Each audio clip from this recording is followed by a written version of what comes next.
The government vows to exert all efforts to bring justice to Joanna's death.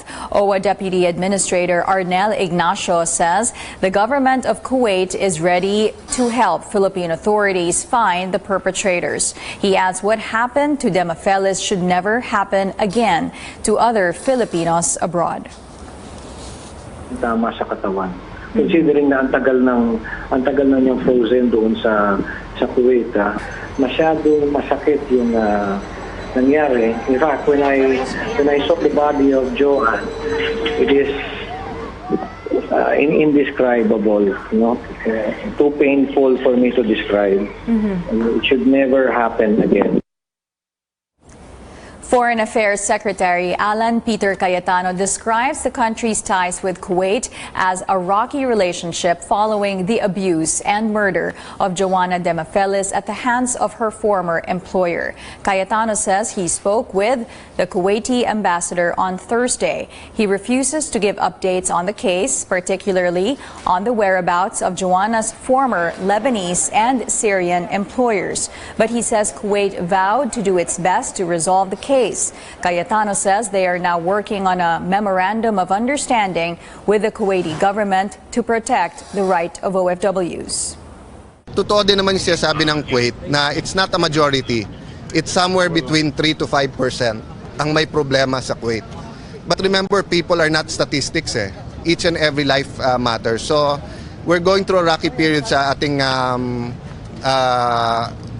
relationship, but I think there's going to be some firm commitments and some resolution.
The body of slain Filipino worker Joanna Demafelis is home.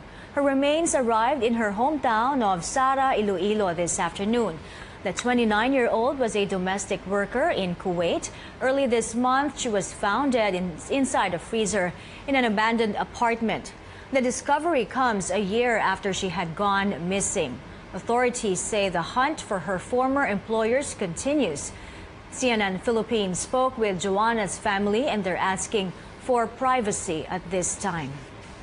Joanna had one wish: to see her parents live a life they deserve. That dream of building a house for them was slowly turning into reality until she was brutally killed in Kuwait.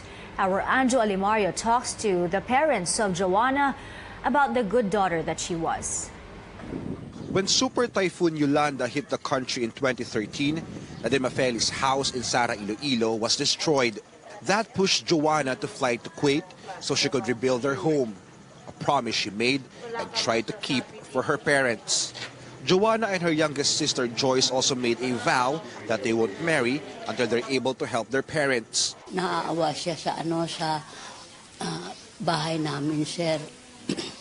Siling niya, ma, aalis ako. Inang unti-unti ko papagay yung bahay natin. Kuga, hindi na lang, wag ka na lang umalis. Hindi, ma. Yung pag-alis ko nito para sa ating kahirapan. Pangarap na kasi matutubos yung lupa namin. Yung lupa namin. Kaya, yun. Ayan yung palayan. Yung palayan namin ba? Oo. Kaya lang nakasangla. Yan ang purpose niya. Yan, yan ang pangarap ng anak ko na si Joanna. And so through her hard work as a domestic helper in Kuwait, their house was slowly being rebuilt. It already has walls and a roof, but a lot still needs to be done. They recall Joanna would regularly send money until one day it stopped. Tataka na rin kami at saka wala ng communication ba? Hindi man lang tumawag, hindi man lang kasi kaya pala yung last na habang nagsasalita siya, siguro nga nakadikit yung amo na sa tabi niya. Kaya nga wala nga ilang minuto, natigil. Then came the shocking news. On Saturday, her father saw Joanna for the first time in years, dead inside the coffin. Pangit na yung katawa, yung dito at saka yung kabila na mukha. At saka ito, yung kamay na, at saka yung kamay na, dalawang kamay, parang durog-durog na ba ang yung buto. At saka yung baywang, at saka dito yung mga ribs, parang durog na. Her mother Eva is outraged and devastated. Yung mga mukha niya siguro inaanuhan ng mga ng kutsilyo. Tapos yung ganito, yung dalawang kamay ng na putol-putol na. Ang pangit-pangit na ng itsura sa aking anak. Yan ang hindi ko matatanggap. Sobra pa sa baboy ang ginawa mo sa aking anak. Wala kang puso. Sana mahuli na kayong dalawa. She also has a message to her daughter's killers. Kung naririnig mo yung aking sa Kuwait, mahuli ka sana. Ganon din ang gagawin sa'yo. Kang Silby, wala kang damdamin. And when President Rodrigo Duterte visits their home, they'll make the same appeal. Sana kung maawa si Pangulong Duterte nga mabigyan ng hustisya yung anak ko at saka kung sana matulungan na rin ako na unabis sa pagpatubos ng palayan ko.